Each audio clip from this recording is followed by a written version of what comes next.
Listen to that. Nothing beats a vinyl. Some technology just stands the test of time. Our technology not only brings the cool, it also brings the heat. At Mitsubishi Electric, we've been mastering and innovating heat pump technology since 1970. EcoDan, continued innovation in heating for home and business. Mitsubishi Electric, changes for the better.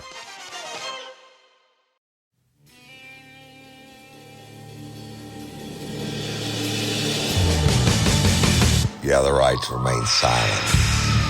Anything you say can and will be used against you in a court of law.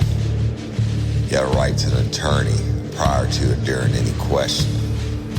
If you can't afford one, the court will appoint one for you. Do you understand your rights? And the wolf is at your door. Your running's over, that's for sure.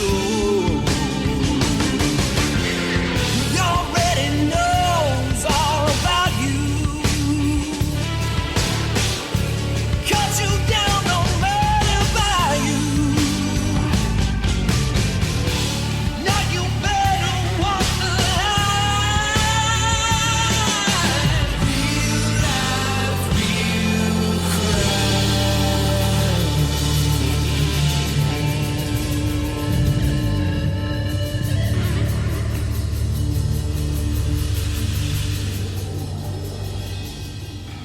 Warning, this episode of Real Life, Real Crime, the podcast, may contain descriptions of acts of violence or that of a sexual nature and should be for people that are 18 years or older. Heed my warning, people. I do not get the facts of these cases off of the internet or from some television show. The facts I'm retelling you were presented to me by the victims of the crimes or the perpetrators who committed the crimes against the victims. My descriptions of the crime scenes, what I saw with my own two eyes. If you're going to get offended, please turn this podcast off now. Thank you. Hello, everybody, and welcome to this episode of Real Life, Real Crime, the podcast. And as always, I'm your host, Woody Overton. Today, we're going to be starting season 11 of Real Life, Real Crime. It's because all you lifers rock and you keep supporting us, and I appreciate it. Stay tuned at the end of the show for some Real Life, Real Crime and my new podcast, Scorched Justice announcements. So, this story is old school. It's just about as old as you can get. It's about as hard as you can get. And I have all the material for it, which is different than most of the stories in the past. But we're going to call it Mo. M-O. And the story begins on May 13th of 2005, 17 years ago this week. Okay. I was working as a detective for the Livingston Parish Sheriff's Office, and my partner at the time was Brian Smith. Now, you've heard me talk about Brian a lot in the past on episodes, and he and I had a long history together, if you would. I first met him when we were at the LSU Police Academy, and Brian was from Albany, Louisiana, and y'all, that's in the far east side of Livingston Parish. Small town, not so small anymore, but it was small back then. And he's a graduate from Albany High School and, basically knew all the people there. But we met at the police academy, became fast friends. And then I was at another department for another year and a half. And then I transferred over to the Livingston Parish Sheriff's Office in Uniform Patrol. And Brian Paul was one of the first people I saw my first day there. I had to go qualify at the range, and he was already on the SRT team. And I'll never forget it. The SRT team was training inside at the range, and I came in to qualify, and he got out of the line and gave me a big hug. We've been jamming ever since, right? So we would go on. I would get assigned to work uniform patrol with him out the gate, if you will. And we just cut our teeth together, and we came up, and he made detective right before I did. a lot of war stories, a lot of learning on the job together in many different capacities, including SRT. He taught me a lot about that, and he would go on from detectives to be the lead trainer for the sheriff's office, and that was his full-time job. And then later on, but now actually today, he's the chief criminal deputy for the Livingston Parish Sheriff's Office, and so, which is high as you can get in our aspirations, unless you were the sheriff. So, but back then we were young detectives, and I can't say that young. I mean, we were experienced, but we had both had other partners that we trained underneath, and then we got moved to some different partners, some that had a little more experience than us, and it didn't take long with the work ethic and loving to get into shit like we did. I mean, we didn't sit around the office, right? We were all about chasing bad guys, making great cases, and it was just a great time. I would really wish I could go back and do it all over again, right? But we had been partners for a little while, and I know y'all heard me talk about him on the Double Clutch, my very first episode I ever did on Real Life, Real Crime. He was my partner on that case. But we were partners working the night shift in May of 2005. And what would happen was, you had your day shift detectives that would come out. There were 8 of us total.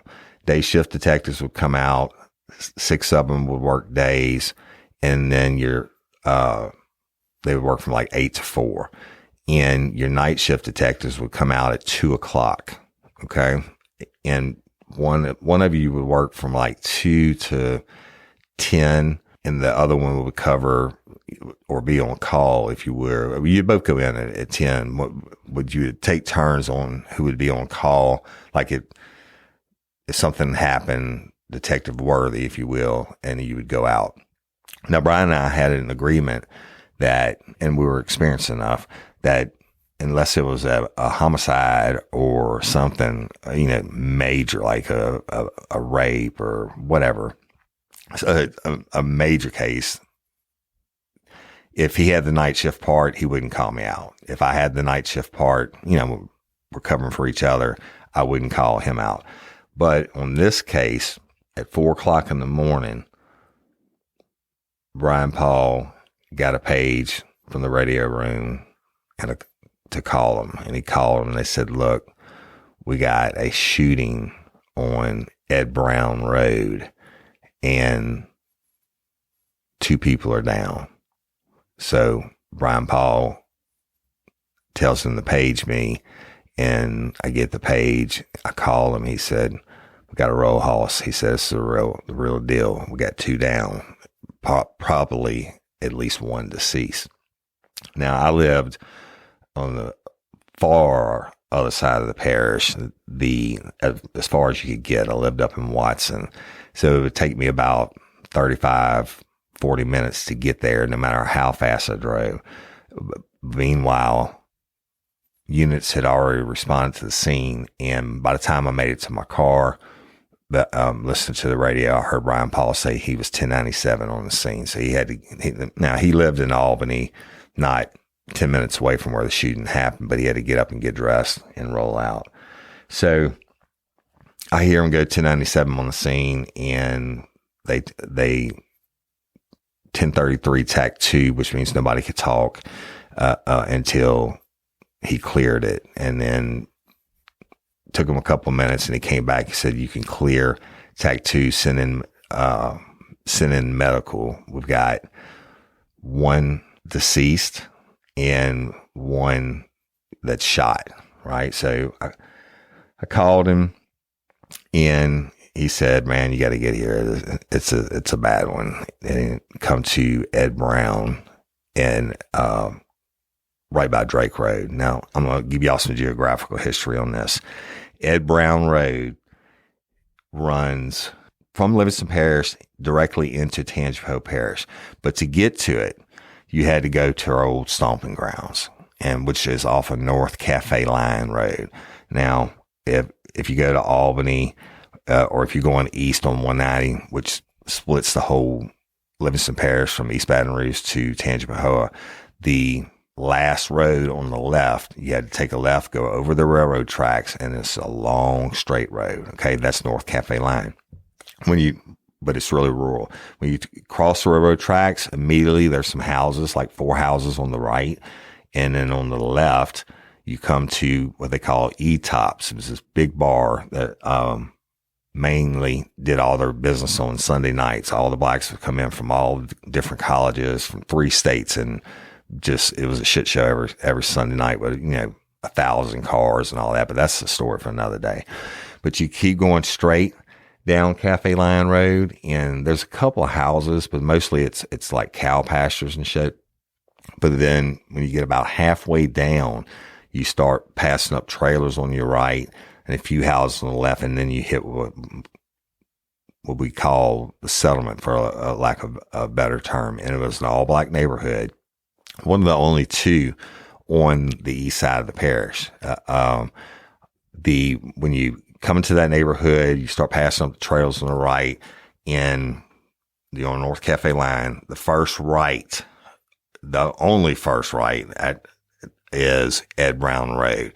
And so you take a right at that stop sign, it's Ed Brown, and you go straight and Ed, right at the parish line, Ed Brown crosses Drake. It's a 4-way stop. They call it the 4-way.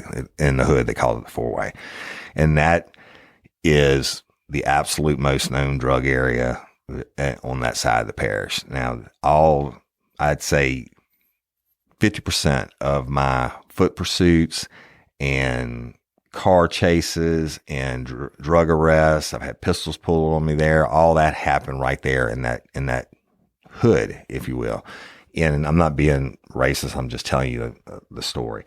But I was known down there. That's where I got the name The Wolf, because they said I was always down there hunting someone when I was in uniform patrol. But back in the uniform patrol days, right there, close to the 4-way, is where they all hung out on the weekends. Like if it's cold, they'd have a fire barrel. It's a couple of little houses and maybe a trailer or 2 on the opposite side of the road, but they're all stacked in real tight together, right? But they would hang out there in it was known that's where dope was sold. Okay. So people would come in from Tangipahoa side, the next parish over, they come in on the back roads and buy their dope right there. There and another, one other place just a little bit further down on Cafe Line Road.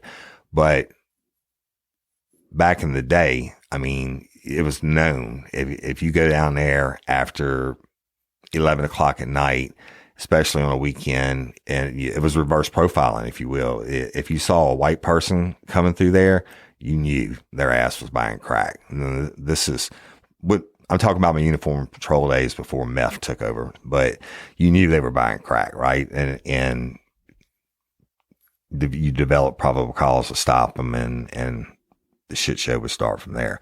But on this evening, I pull in, take that right on Ed Brown Road, and I pull almost down to the 4-way, but I couldn't get there because of all the police cars. Now, the crime scene tape, you know how I feel about that. You tape off everything, and the crime scene tape was already up, and it was extended across the road.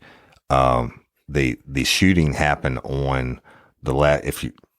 If you headed towards Hansville Parish, it's on the left-hand side of the road, and that lot, kind of where people hung out at, right? And that's kind of where the dope was sold. I walked up with my flashlight, and they had lights on the scene from the units and stuff, and I saw Brian Paul, and he walked me over to, obviously, what was a deceased black male laying on his back with his arms up almost in the Jesus position. Okay. Like that old Nestea tea commercial where the person falls backwards in the pool with their arms spread up like Jesus. And the deceased male was laying on his back like that with his arms spread wide open. And he's wearing blue jeans, like baggy blue jeans, with his underwear hanging out. And I think it was like a light blue shirt, but I'll never forget it. So we're looking at him, but then I could hear this other guy screaming in medical. The ambulance was working on him. Of course, Brian Paul, in any case like this, you call out everybody. We call it out Stan Carpenter. We call it out Ken McMorris, Ben Bourgeois. All the detectives would roll on a homicide, especially one down in a hood area like this. So other people are arriving. It's a fluid situation. We look at the deceased and go up to the guy that they're working on. I mean, and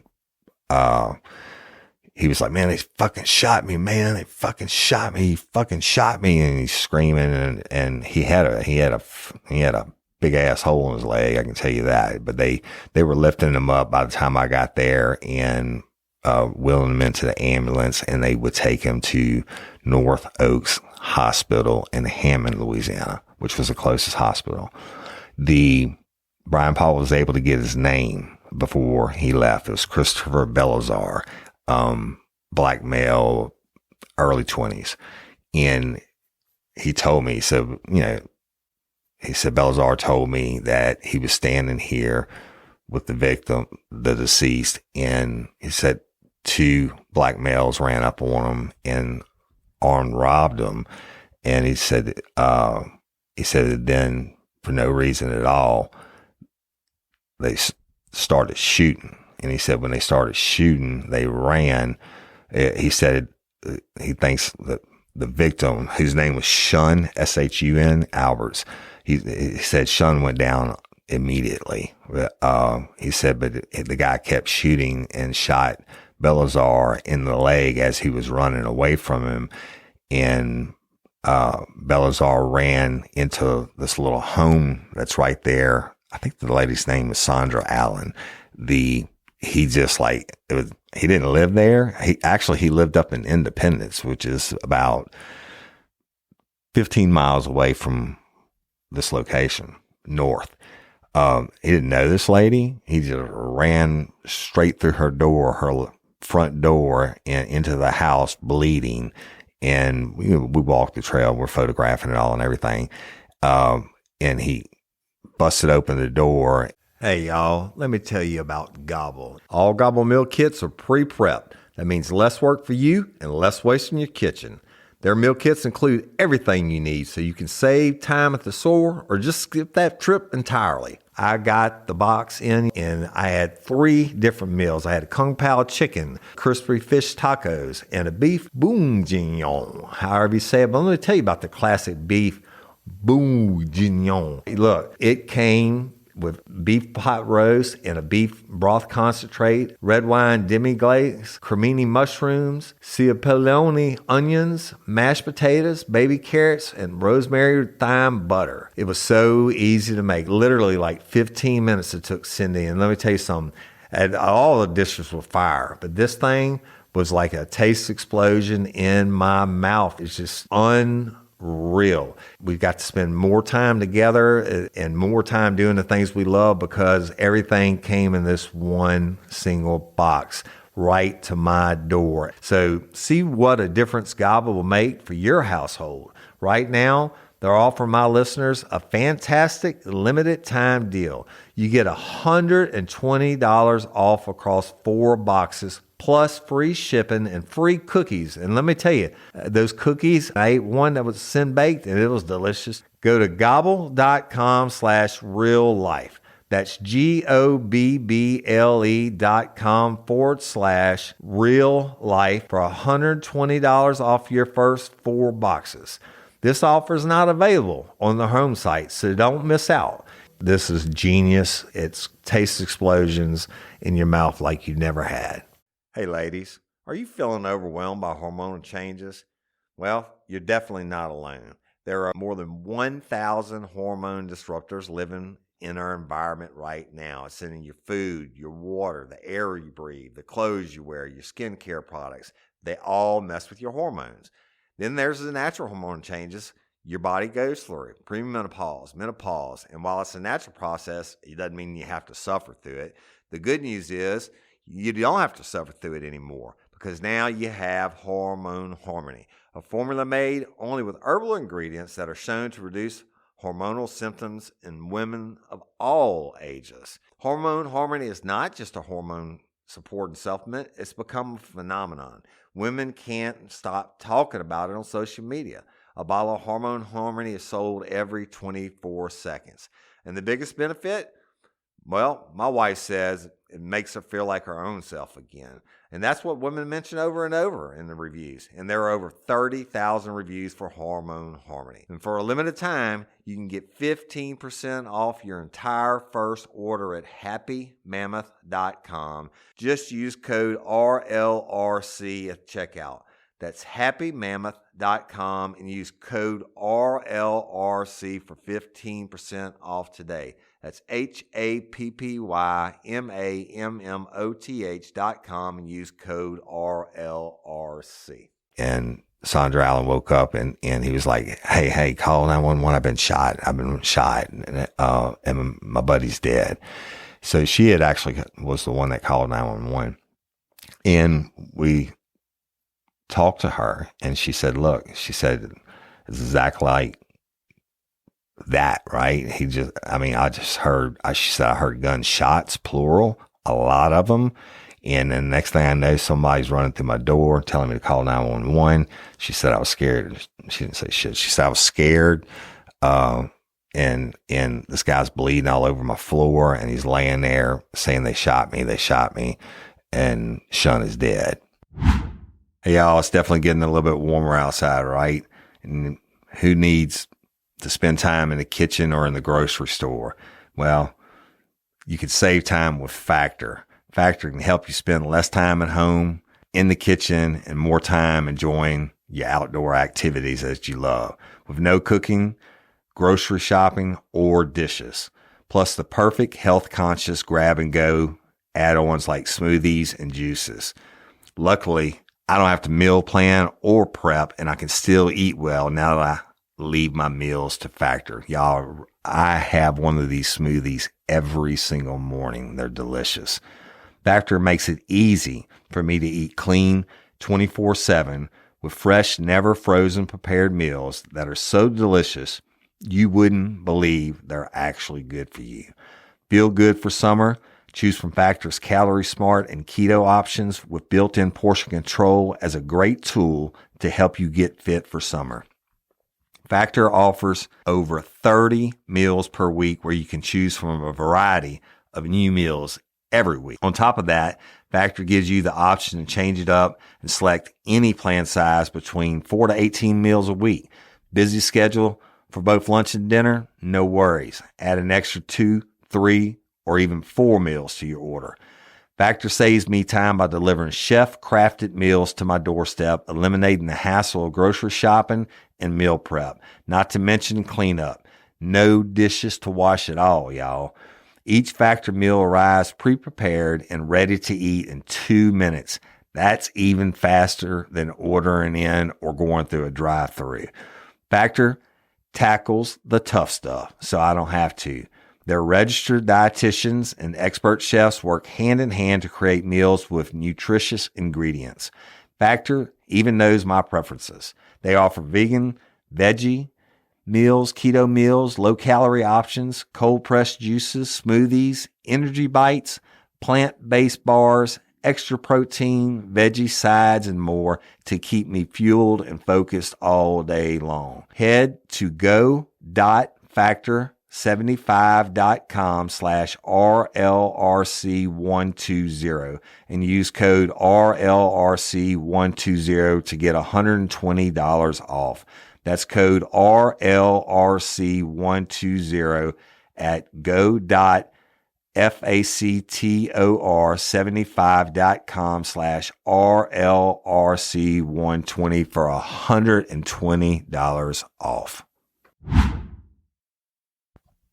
So we took a statement from her. By that time, the rest of the detectives had arrived on scene, and we took some photographs of inside our house and the blood, and we walked back out, and you don't go right up to the body, y'all. Sean Albers was dead on the ground. You could kind of look at it from 10 or 15 yards away, but we all huddled up, And of course, the Louisiana State Police Crime Lab worked all our murders, came out and collected evidence, etc. And they had been called, but it takes them a long time to get there, right? Whatever technician they have on the lab from the State Police Crime Lab that's on call, they get the call just like I did. And then they got to get up, get dressed, get in their vehicle, and shit, they might be in Lafayette or New Orleans, or they might be in Baton Rouge, or they might be in Livingston Parish. But it was the luck of the draw. But it usually took them at least an hour or so to get there. And then you knew the crime scene had to be worked. And time was on our side as far as it getting daylight. By this time, it's probably close to 6 a.m. We talked, the detectives talked, and Stan Carpenter, the chief of detectives, said, "Hey, look, I'm going to stay here with the guys, and we'll try to, get witness statements from people, etc." He said, "Yeah, y'all go to the hospital in case that boy dies, and try to, get a more detailed statement out of him when he's in better condition." So we did. Brian Paul and I drove to North Oaks. Took about 20 minutes tops to get there, and it was the old North Oaks, y'all, and not the new one in Livingston Parish.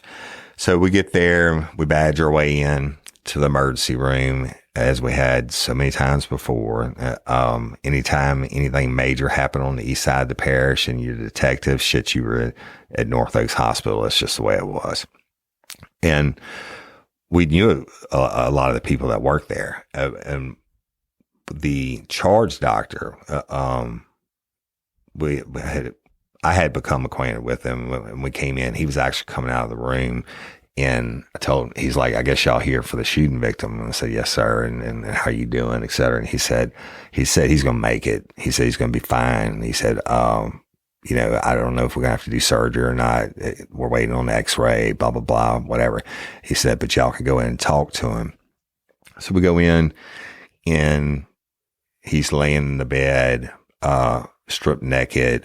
He had like a sheet on the, covering his crotch area, and he's laid back in bed. He's in a lot of pain still. They'd given him, so I think the doc said they'd give him some morphine or something, but he was cognizant, he was awake, and he was pissed. And so we introduced ourselves. Brian Paul introduced us, and he said, "Hey man, I talked to you briefly on the scene." He said, "The doctor says that you're going to live. They're going to take care of your leg, and we just need to know what happened." And this dude, he didn't want to talk, and he was like, "I'm gonna take care of this shit myself. I'm gonna take care of this shit myself." And I was like, "No." I said, "Listen, Hoss, you got a fucking hole in your leg.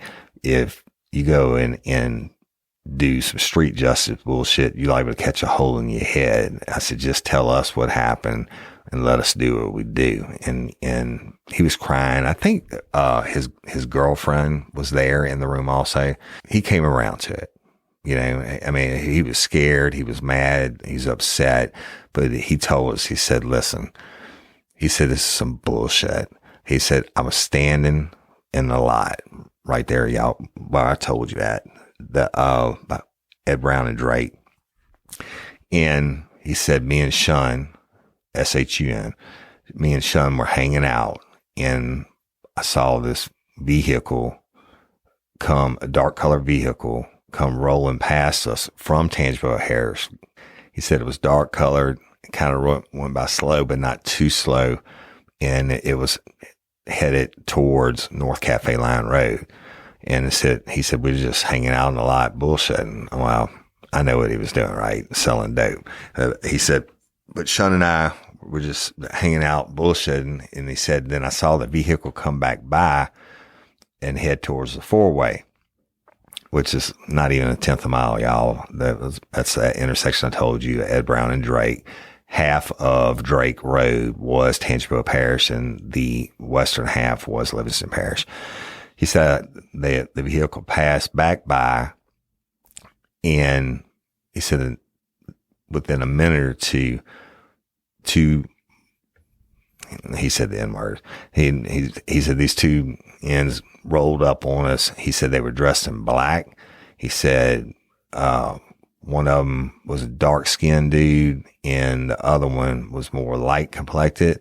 He said the dark skinned dude had, a big pistol, and he said the other guy was more light skinned. He had a smaller pistol and cornrows in his hair. And he said the dark skinned dude had, what appeared to be a tattoo maybe underneath his left eye. Pretty fucking good descriptions, right? And he said the dark skinned one, he was from across the lake, which would, in street terms, y'all, that meant New Orleans. And he said, I believe he's from across the lake. I believe he's, Rodney Dillon's cousin. And, but he rolled up on me and he put the pistol on me and he robbed me. He said, I don't know what you got, he said, empty your pockets out. And he said he took like $300 off of me. He said, but Sean didn't have any money. And we were done. He was done robbing us. He got my money and we didn't do nothing. He said, and that nigga started shooting. And that's his words, y'all. He said, that dude started shooting, but he used the N-word. He said, he started shooting. He said, when he shot Sean, pow, pow, real fast. He shot Sean at least twice. And he said, I turned and ran. And when I was running, he shot me. He shot a couple more times and one of them hit me in the leg. And he said, the only reason I'm not dead is that piece of shit pistol he had jammed on him. He said, and that's the only reason I'm not dead. So Ryan Paul asked me, he said, can you describe the pistols? And he said, yeah. He said, the one that the guy from across the lake had, he said it looked like almost like a machine gun. He said you held it with two hands and it had like holes around the end of the barrel. Y'all, it's like air ventilation thing. And he said it had a magazine in it, and that's what he did all the shooting. Pop, pop, pop, pop, pop. He said, but it jammed. So y'all, it turns out it was a Tech 9. Okay. A 9mm Tech, whatever the fuck they call it. It's the shittiest fucking gun in the world. It looks cool, but every shooting I was ever involved with, every homicide case I ever worked, every shooting case I ever worked with, a Tech 9 was involved, that motherfucker jammed.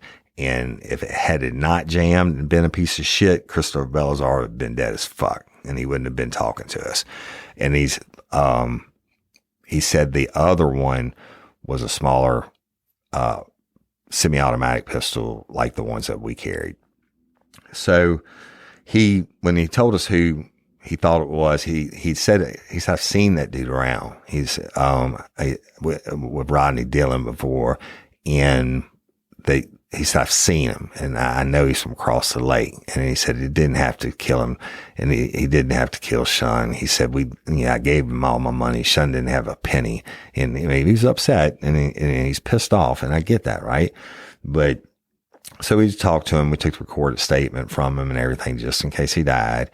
But what do we do now? Well, it's kind of pressing to find out who the fuck Rodney Dillon is and who his cousin is from across the lake. All right. So we can get a photo lineup. Now, this is a fluid situation. At some point, the crime lab arrives on scene and we leave North Oaks Hospital. We go back over to the scene, huddle back up with everybody, tell them what we had. Now it's daylight and you can see, like I told you, Sean was laid back in the Jesus position you could see the blood congealed on the ground below his back and below the back of his head. Okay. I didn't see any visible exit wounds, and y'all, I have the photographs. I didn't see any looking down at him. You could see blood and his face was swollen, and I didn't see any visible exit wounds at that point in time, right? Now, you don't touch the body. You don't just get there and start flipping it and shit. You go around and process all the evidence, looking for shell casings, which they recovered, right? And they were 9mm, came back to, ended up being matched later on in this case to a Tech 9 through the Louisiana State Police crime lab's firearms unit. They can tell by the casings, if, let's say it's a 9mm, when they can tell by the striations on the bullet and stuff like that, they can match it to what what type of firearm. Each firearms manufacturer leaves almost like a fingerprint on the bullet if you can recover it in good enough condition to be matched to. And yes, it was a piece of shit Tech 9. So we briefed them on what we had. Brian Paul, let me digress for a little bit. We got this huge crime scene, right? And you got blue and whites out there keeping the people back. Now, don't forget this is a neighborhood, right? And, so people are out. Okay. And while we were there, I almost forgot this. While we were there, I think her name was Miss Allison. It's like 6:30, 7 o'clock, something like that. The Sean Albert's mama came up. Now she had a different last name than him. I think it was Collins, but she came up on the scene, and the deal was we knew this family. Both Brian Paul and I had arrested both of Sean's brothers, okay, on dope, selling dope right there on the corner, different times, foot per sale. I mean, I'm talking about like numerous times, but they liked us. I mean, if we were rolling through there and they weren't holding any dope, they didn't worry about it, right? Sometimes we'd get out and shoot the shit with them and hang out. Like if they had the fire barrel going during the wintertime, I'd pull up, they'd see me in the blue, I was in the blue and white in uniform, and I'd open the door. Sometimes I'd just open it, act like I was going to get out just to see if any of them would run, right? If they had warrants, usually they'd run and it'd be a foot pursuit and then a manhunt. Or sometimes I'd get out and none of them would have warrants, and I'd hang around the fire barrel for a little bit and shoot the shit with them. So I was cool with them. It was different policing back then. If I was getting my ass beat in that neighborhood, the good people would have came outside and helped me.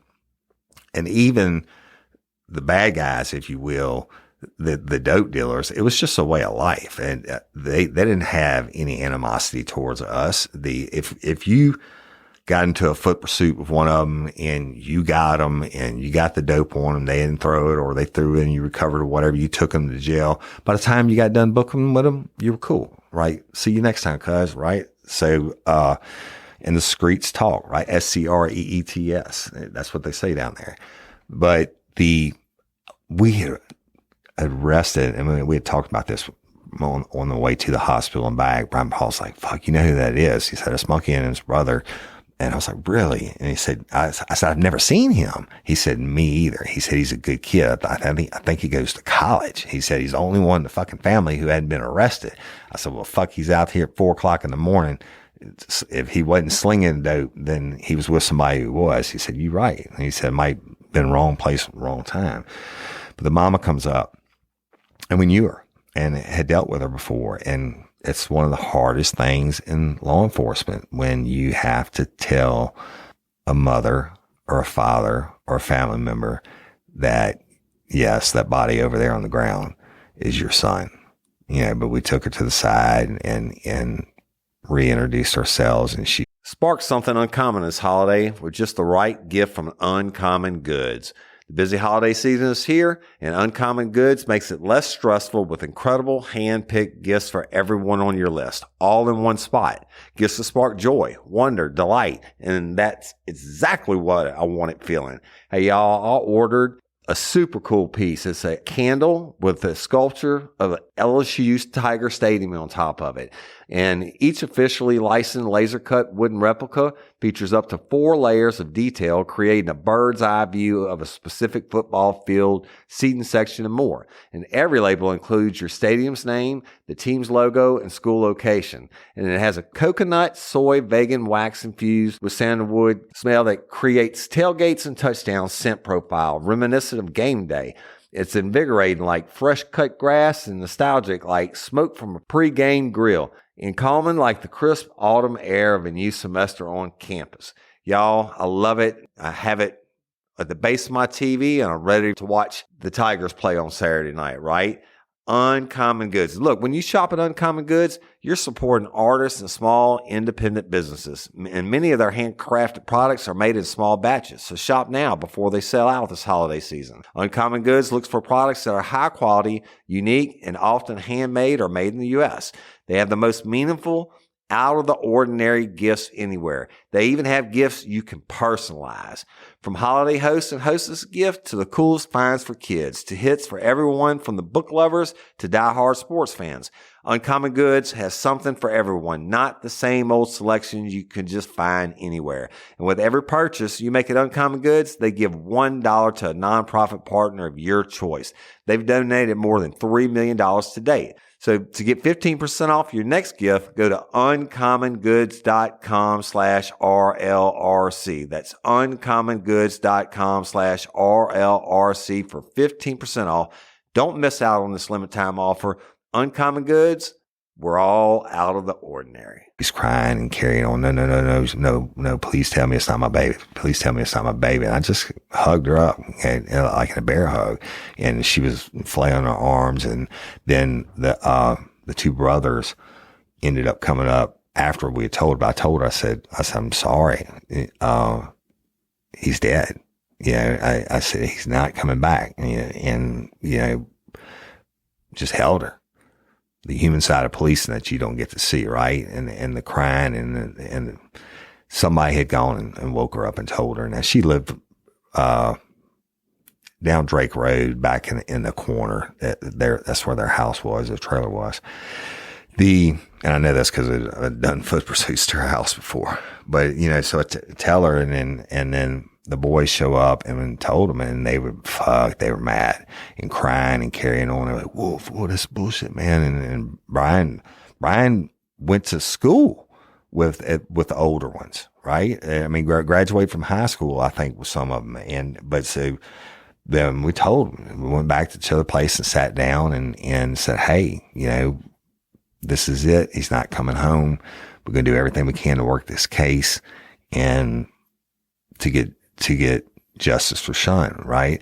But we also had to ask him a couple of questions. And so we took the brothers outside. Now, these are guys that we've arrested numerous times, and they've got a long history. I mean, it's just what they did. They sold dope, right?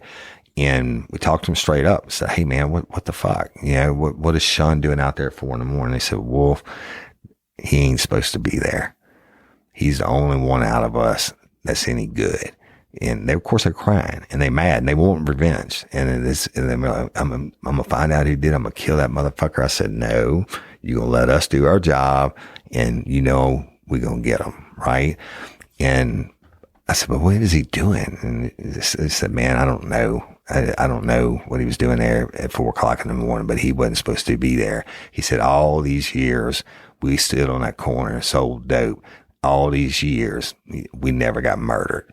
And now the word had spread about that vehicle, and it turned out that the vehicle, when it passed remember Belzar said he saw the dark colored, I think it was like a SUV, pass from the first time, headed towards Cafe Line Road and go out of sight. And he said in a couple minutes, 5 or 6 minutes, it turned around and came back. Well, the detectives have been talking to the people in the streets and they developed some witnesses. Now, we also had Rodney Dillon's name. Brian Paul knew Rodney Dillon's mama through an older brother they played football with or whatever. We developed some people, and I'll get into that next week because it's a really important part of the story, that had saw the shooters moments before Sean Albert was murdered in cold blood. All right. They wrap up the scene. They tag him in bag, Sean, take him to the funeral home, put him in the cooler. You don't sleep on these cases, y'all. We got Rodney Dillon's address, which is actually in Hammond. So Brian Paul and I called the Tangipahoa Parish Sheriff's Office, and they got the detective on call. Most of them were coming out at 8 o'clock anyway. And it's in the city limits of Hammond also. So we called them and got one of their detectives to come and meet us. As far as we know, the shooter's at this fucking house, right? So we crept up on the house and took tactical positions. You know, you never stand in front of a window. You don't stand in front of the doorway. And we got to the side of the door and knocked on it. And it's an older brick home in a decent neighborhood in Hammond. And finally, the lady came to the door, and I can't remember her name. I'll have to look it up. Rodney Dillon's mama came to the door, and like I said, Brian Paul knew her, and he's like, hey, sweetie, how you doing? And she's like, what you doing here, boy? And he said, man, we're here on something serious. And he said, is Rodney or anybody else in the house? No, there ain't nobody here. They left yesterday evening. And he said, well, can we come in and talk to you? She said, yeah. He said, you don't mind if we search the house real quick, make sure nobody snuck in while you were sleeping, right?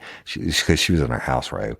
And she said, yeah, you go look. I don't care. And then now this is a good woman, right? I think she taught school or something for 40 years or something like that. But we went in, cleared the house, and then go into the living room, and Brian Paul told her what happened. He said, look, we're working a murder on Ed Brown and Drake. And she said, oh Lord. And she said, how is Rodney involved? And he said, well, we don't know that Rodney's directly involved, but do you know where he is? And she's like, I could try to call him. And Brian said, does Rodney have a cousin from across the lake that's been staying with him? And she said, yeah, sure he does. And his cousin Mo has been staying here, and she said, you know, that boy's trouble. She said he's trouble. The reason he's staying here is because he had to come across the lake because he was in trouble in New Orleans, and I'm letting him stay here to try to get his life right. And she said, what happened? She said they killed somebody. And I was like, we don't know for sure, Miss Dillon. You know, we're working, and one of the witnesses said that he believed that one of the shooters was from across the lake and was a cousin to Rodney. And she said, you got a description on him? And I said, yeah, dark skin. Shorter, dark-skinned male with like a tattoo under his eye. She said, oh, Jesus. She said, that's him. She said, ain't no tattoo. She's got a scar underneath his left eye. She said, that boy, I don't know what to do with him. And I said, well, look, the main thing is we don't know for sure that it was him, but what's his real name? And she said, it's Majori Chefney. Now, I couldn't spell that shit for you today. I couldn't spell it for you. I couldn't spell it back then, but I had to write it. Majori, Medjoure, Chefney. And I think it was like Cheffany, something like that. She said, that's Majori Chefney. And he's staying here. He's getting his life straight, and he can't go back across the lake. And y'all, again, across the lake meant New Orleans. Because he's in trouble across the lake. Well, what would we do? I get on the phone. I call the radio room. Oh, I got his approximate date of birth. Call the radio room. I said, listen, can you please pull up Majori Chefney?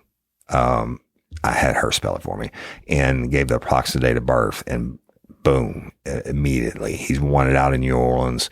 He's a young cat, but he's got a long, distinguished murderous career, not by murder, but violent career. And he had warrants for his arrest out of NOPD, New Orleans Police Department at that time. And I said, listen, give me that stuff. And Tina Pearson, she was already at the office. She's Stafford now. It's Tina Stafford. She's Pearson now.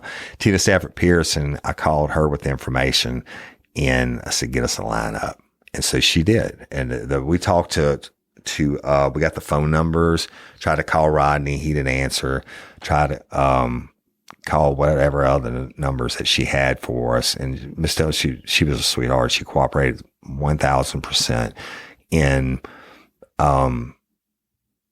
no joy, right, on the phone numbers or anything else. So we took her statement about who he was and what have you, and then thanked her, and we left. And we thanked the Hammond City and the Tangipahoa detective. We went to the Livingston Parish Sheriff's Office, the detective's office, and Tina had 6 packs of Majori Chefney, and she did one for Rodney Dillon also. It drawn up, it's photographic lineups, all it is. And the Louisiana State Police uses a computer that you put in this guy's real ID, and it pulls up 5 people that look just fucking like him. Now, it's kind of hard to get 5 people with a scar underneath their eye, but I mean, it is what it is. It kind of excludes that, if you will, because that's an anomaly. But the other people, they look just like him. I mean, I couldn't have told you who it was if it hadn't been for the scar. But we get that. What do we do then? We haul ass back to North Oaks Hospital, where Christopher Belazar has now been admitted to a room. All right. And we get there. He was sleeping. We go up to his room. He's sleeping, and woke him up. And he had a through and through in the leg when he was really lucky. The bullet went in and went out. It didn't tear up anything major. He didn't have to have major surgery. They stitched him up, etc. But they were keeping him for observation. But say, hey, Chris, we want to show you a photo lineup or some photo lineups. We don't want you to guess. We want you to only pick the person who shot you and shot Sean out of the lineup if you are 1,000% sure. So sure that you could get on the stand in court and testify, yes, this is the person that did it. So I don't want any guesses. I don't want it. If you have a guess, don't even say it. Just say, I don't know. All right. And he was like, yeah, just show it to me. And so Shadow popped it down. And I mean, he sat up in the bed and he slammed his hand on the picture. And I think he was in slot 5. He slammed his hand on the 6-pack, the 6 pictures on slot 5. He said, that's him. And he said, that's the N-word that killed Sean and shot me. He said, and then the only reason I'm not dead is that pistol jam that he had. So that's it. And then I showed him the 6-pack with Rodney Dillon, and he said, and then he picked out Rodney Dillon. He said, I don't know why you showing me that, because Rodney wasn't there. He said he wasn't that other dude with the cornrows in his hair. He said Rodney was not there. He said, but that other N-word, he said he was there. He said, that's the dude that shot me. So what do? We go back to, and we get the statement and give them the circle and initial and dated and write a statement stating that Majori Chefney was the one that did the armed robbery and the shooting. And we went back to the courthouse and had Tina draw warrants for the 1st-degree murder, because the murder occurred during the commission of an armed robbery. 1st-degree murder for Sean Alberts, and attempted 1st-degree murder for Christopher Belazar, and 2 counts of armed robbery, 1 for Sean and 1 for Christopher Belazar. Then we had to go find a judge, and I think it was Judge Zoe Wagasback that signed it. And she wasn't in yet. We had to go to her house and do the probable cause statements, etc. Boom, we got our warrants. Now, go back to the radio room, have them enter the warrants into the NCIC computer, National Crime Information Computer, which says, hey, anybody that stops Majori Chefney, or Mo, that's what his street name was, Mo, or New Orleans. But anybody that stopped Mo, they know he's wanted for 1st-degree murder and a plethora of other charges. So I'm going to stop this episode here for this week. Y'all, you've got to hear what happens in this case. It's just crazy. But it was good police work. It's a great case. I actually have transcripts of, 6 different interviews and actually interrogations that we did in this case. And then I have a plethora of information, a lot that we're going to be putting up for Patreon and Convicts. So y'all get to see, all the stuff. Okay. And I'm Woody Overton, your host of Real Life, Real Crime, the podcast. Real quick on LOPA, Louisiana Organ Procurement Agency. I'm about to leave for Wisconsin to go hunt with the winner of the LOPA raffle that was donated by McLaurin Whitetail Adventures out of Wisconsin, Toma, Wisconsin last year. And they donated a whitetail hunt and a turkey hunt, a 4-day guided turkey hunt. And that person has chosen to go at the end of this week. And the part of the deal was I'm going to go up there and cook for them. So LOPA, y'all, they're heroes. Louisiana Organ Procurement Agency. That's my jam. You know that. And I'm always going to talk about them. And if you're not an organ donor, please go sign up. If you're a lifer from New Zealand and you want to become an organ donor, please go to lopa.org, fill out the form. It takes like 2 minutes and you can be an organ donor. You don't have to be from Louisiana. So be a hero, be an organ donor. And I'm Woody Overton, your host of Real Life, Real Crime, the podcast. Until next time or ever, don't let me catch you down on Murder Bayou. Peace. Real Life, Real Crime is a true crime podcast brought to you by your host, Woody Overton, executive producer, Jim Chapman with Envision Podcast Studios.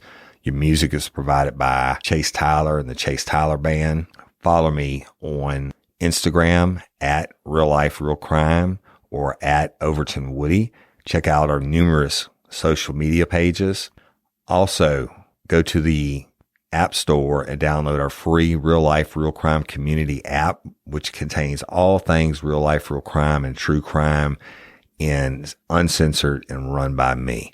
Wherever you listen to a podcast, go like, subscribe, and review to Real Life, Real Crime or my other podcast, Scorched Justice. Thank you.